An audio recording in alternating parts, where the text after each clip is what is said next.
Today is part 4 of Richard and I's Necron Tactical series. It's coming right up. My God, I didn't check my hair before we recorded. Necrons! Nick speaking, and welcome to this video. Right, once again I am back with Richard from Capatan Morgan's Wargames to answer your Necron questions. Now Richard's channel is linked up in the description below, so make sure you head on over and give him a sub too.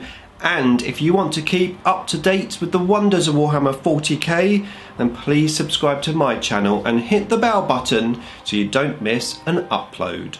Okay, so the first question is from Aaron Thunder Burke, and he says, I've been wanting to get the heavy construct, but I'm wondering if it is worth it in points to play.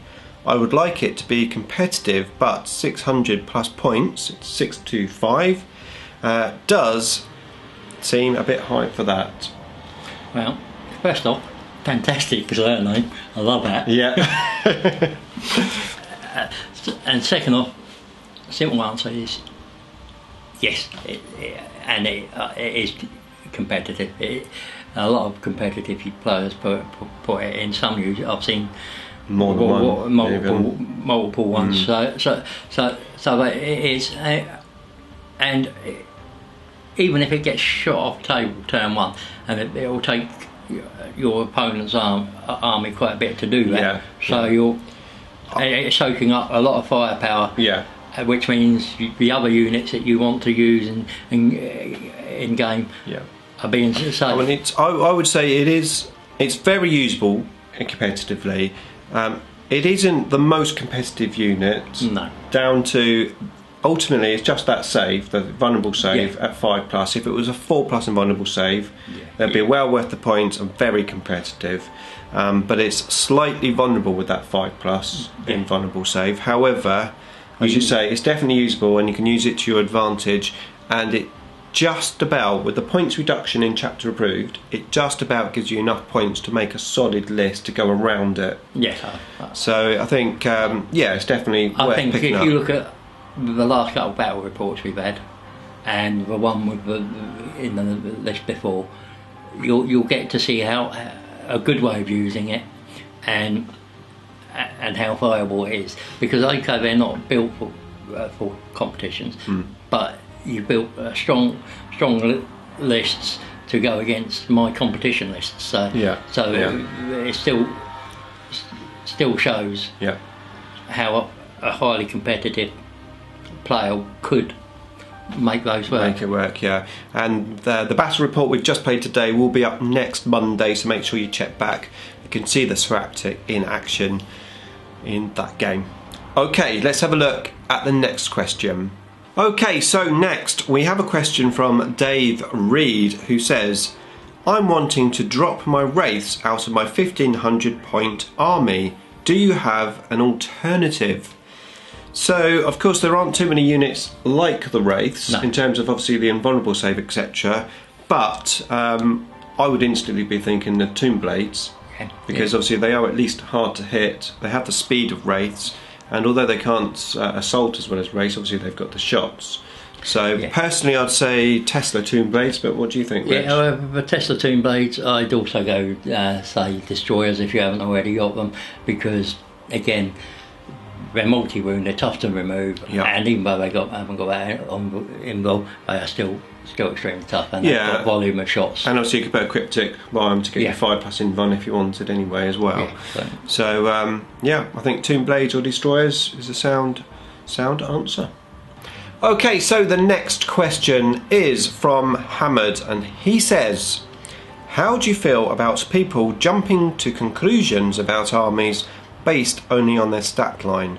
What I mean by this is when 8th edition first came out, everyone was raving about how every army is going to have to include snipers, and yet I hardly ever see these in lists.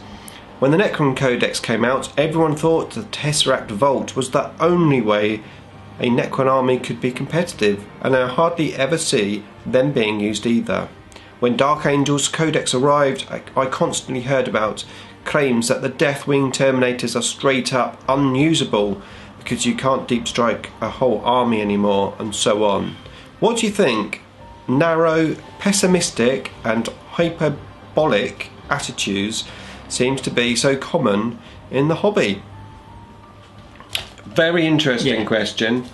I wasn't expecting the actual question to be like that, to be honest with you, because obviously, things like the Tesseract Vault obviously was everyone was like taking 3 of those at one point, but of course the price increase on the Vaults and then the price decrease on the other units, and things have switched around. The meta's changed basically, hasn't it? I mean, with the FAQs and each new codex and bits and pieces, the meta changes, but I think it's a case of expectation versus reality, and everyone has wishes.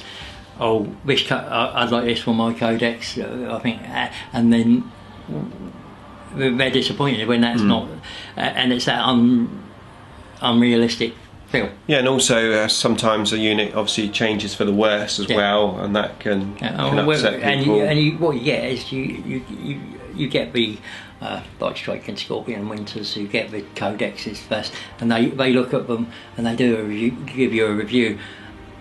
But until you sit down and people go off those reviews, it's not until you sit down, you see what the competitive players are doing and using, that you see actually a codex, it's not as bad as it originally seemed. It's a case of people not sitting down and going through and learning the codex before making those opinions. It's that initial what you see. And some people are just more pessimistic than others, aren't they? Yeah, there are a few. Yeah, I mean, there's no doubt about it. Some people like to moan at everything, and other people just get on with it and they make the best they can of the situation. So I suppose it's just life, really, isn't it? Yeah. I mean, not just Wargaming, but in any situation, really. Yeah. Some people are just pessimistic. I think that's the answer. Okay, so the next question is from Who Took My Dice Miniature Wargaming, and he says, another awesome video, guys, great answers, and thank you for answering my question which we did on the previous episode. So today he asks a question of, I can't wait for the next one. Question, that wasn't the question. What in general is the best dynasty for players to use? That's a very good question. Yeah. And I suppose the answer really is depending on what units you have and your game plan, really. Yeah, you could use all of them, depending if you've got a plan and to use them. But for me, you've probably got three there, which is the Mefret, the Sotek, and the Novok. They're probably the 3 that you'll see most in competitions, and for me, they give you quite a versatility army wide.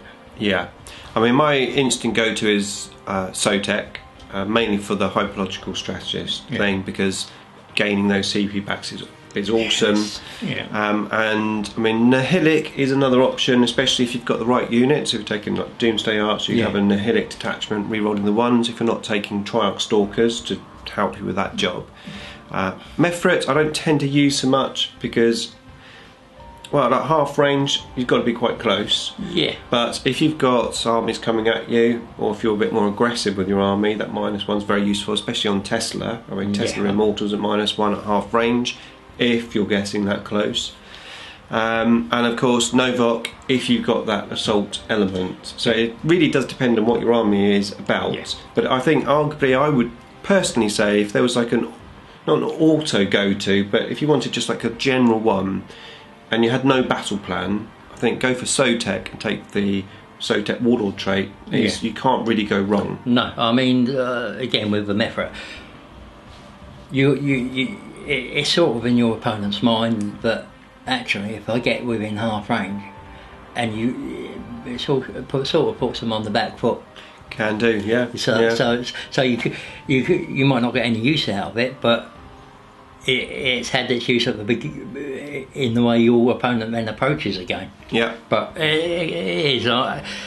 I'd probably go Sotek and Novok, depending on what you were doing with your list. Yeah. I mean, if I was playing a melee with Wraiths, I'd go obviously Novok. Definitely go for the Novok, but possibly have a little detachment of Sotek as well, just for that gaining the points back. Yeah, without regaining the points. Yeah. I mean, today when we played the Orc game. What was it? You got 6 or 7 back? I got at least 6 or 7 back, yeah. So you didn't run out to turn 4. No. So that's how important. Exactly. Okay, so the answer is Sotek. Yeah. Okay, so the next question is from Bob John Quett, who says, the thing I struggle with is Necrons are short on objective secured units. Typically, you have to run minimum units of troops in order to get a good variety of good units, but that means we have even fewer options. Necrons are typically not meaty enough to shoot the opponent off a table, so what advice do you have for securing objectives? So this is actually quite interesting because I've spent a good amount of time playing detachments that don't have many CPs and no troops. Yeah. However, I recently made a list which is a battalion detachment to give me those troops and more CPs, so I've sort of played it from both points of view. In the games I've been playing with the battalion, with the troops, although the troops have done a lot of damage, they haven't necessarily scored me more points from having objective secure. I'm either on the objective or I'm not. Yeah. And obviously, if you have like a big unit, say of Tomb Blades, which you can zip over the board, get onto objective, that's a big enough unit that you could surround it to stop your enemy getting in, even if they were objective secure. But it is a problem for Necrons for sure, and that's obviously down to the cost of our troops. Yeah, I mean, this is the man that's got 3 battalions in his Orc army, and I still haven't got enough troops. No. The thing is if you've got with the Tomb Blades and you surround it at the outer limit of 3 inches, your opponent can't get into the 3-inch zone with these objectives secured, so he's going to have to take you off, which isn't easy with Tomb Blades. So if you're doing it without objectives secured, that's how I do it. Yeah. Get your units surrounding the objective at match distance away from it, and shoot your opponent off objectives at the same time, and just keep him and keep whittling down those objectives secured. Yeah. I mean, it obviously says about difficult to take units off of objectives. I mean, I've done pretty well with my last few games in terms of volume of shots. Yeah, you see, I think Necrons are a shooty army, so you've got the ability there if you play it right, and you get your target priority right. Necrons.